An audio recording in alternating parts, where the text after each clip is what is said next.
புத்தாண்டை ஒட்டி இருசக்கர ஊர்தி போட்டி நடத்தினால் ஊர்திகள் பறிமுதல் செய்யப்படும். சென்னை காவல்துறை எச்சரிக்கை.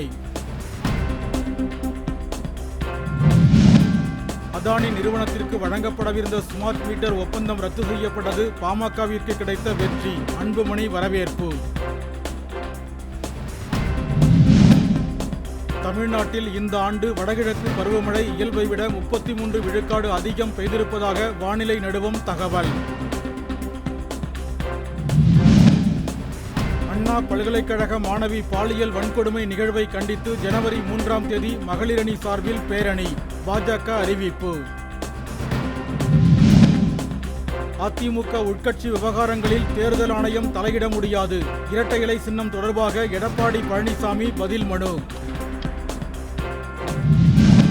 புத்தாண்டு நாளில் சபரிமலை கோவிலில் ஐயப்பனை வழிபட 80,000 பக்தர்கள் முன்பதிவு செய்திருப்பதாக கோவில் நிர்வாகம் தகவல்.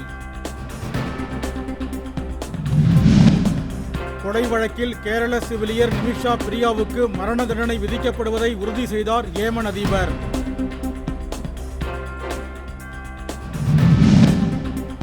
தமிழகத்தில் பொங்கல் திருநாள் பரிசு தொகுப்புக்கான வில்லைகள் ஜனவரி 3ஆம் தேதி முதல் வீடு வீடாக வழங்கப்படும் என தகவல். ஒரே மாதத்தில் 3வது முறையாக தொடர்வண்டி பயணச்சீட்டு முன்பதிவு இணையதளம் முடங்கியதால் பயனர்கள் அவதி.